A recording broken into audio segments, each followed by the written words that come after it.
We're now joined by Commissioner of the South African Human Rights Commission, Sandra Makoasha, and she joins us now via our video link. Sandra, thank you so much for your time this evening. And of course, as we highlight and commemorate Human Rights Day, clearly they're looking at a number of South Africans who have still raised their frustrations when it comes to the recognition of human rights, even 31 years later. What do you make of some of the sentiments which have been shared by South Africans as we mark this day? Thank you so much, Mbali, and thank you for inviting the South African Human Rights Commission on this very important day. The South African Human Rights Commission acknowledges the sentiments of the general public regarding human rights. We have noted that 31 years into democracy, we still have South Africans without water, without access to electricity. And this is because there's a number of issues that need to be dealt with, systematic issues that the South African Human Rights Commission on a daily is working to improve. And as we commemorate, we need to also acknowledge the progressive realization that has taken place in realizing human rights.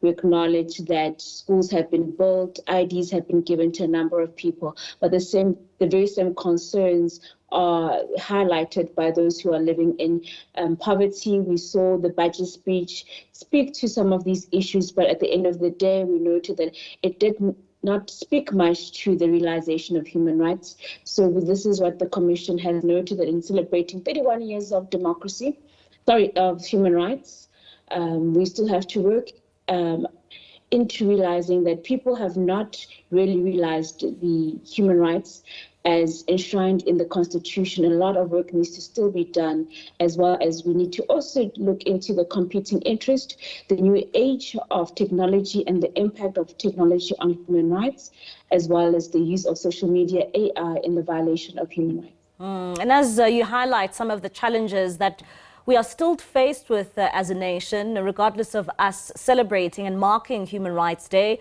why is it so important for us, despite all of these challenges we are facing, to reflect on such an important day where many lost their lives for the freedom that we realize now?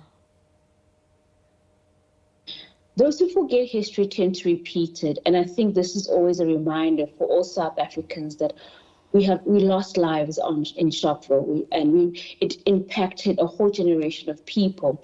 So it's a reminder to respect human rights, protect human rights, and continue to strive for South Africa that has human rights.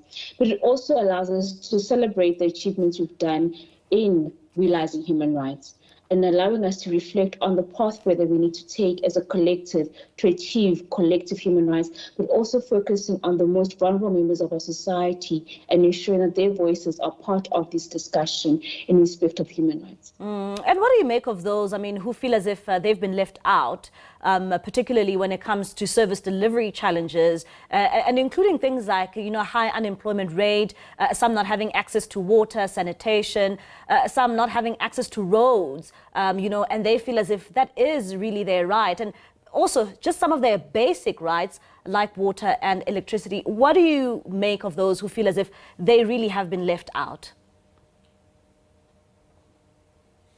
They have been left out. The infrastructure and the policies have left them out. And this is due to a number of issues: budget cuts, lack of expertise in municipalities, as well as the allocation of budgets to local municipalities. So these are concerns that the South African Human Rights Commission is working on to ensure that those who feel left out this year are part of the conversation in the next coming years. And this is why we don't celebrate Human Rights Day. We commemorate it, we reflect on the achievements, but also on the work that needs to be done on the ground so that everyone is part of the celebration as we go forward. What do you also make of, the political climate that we find ourselves under right now, even though as a country we still remain this unequal society, and right now having, these racial tensions in which we are seeing, which is also being fueled by a number of organizations and the likes of the US, where some feel as if their rights are being disregarded in that sense?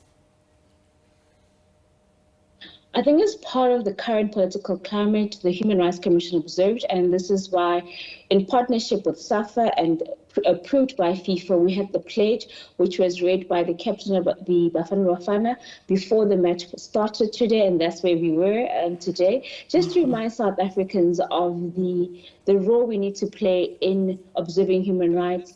And the pledge then is an important aspect because soccer speaks to South Africans, and we wanted to remind South Africans of the 1994 pledge that we took as a nation, that we will strive to have a society that promotes and understands human rights is for all South Africans who live within it.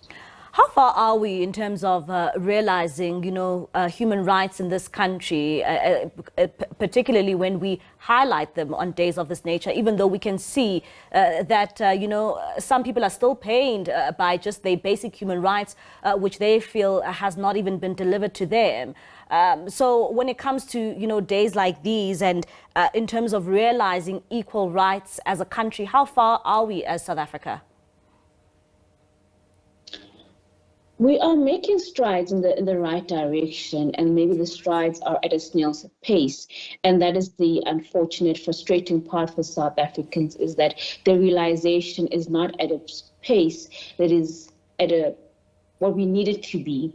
So I think we are in the right direction. We perhaps are taking a snail pace, and we may need to then just lift our feet up and walk a little bit faster to ensure the progressive realization of human rights, but also ensure that all South Africans feel like they can celebrate and commemorate Human Rights Day without having issues of electricity, access to water, service delivery. As you note, I think recently there are villages in Limpopo who, instead of relying on government to deliver a bridge, build it for themselves. While we celebrate that, we also need to acknowledge that where government fails, we need to hold them accountable, but hold ourselves accountable collectively as stakeholders who need to ensure that constitutional democracy is part of the realization of rights, and service delivery is part of that aspect. And Sandra, before I let you go, as the South African Human Rights Commission, how do you see, this day being celebrated? How should South Africans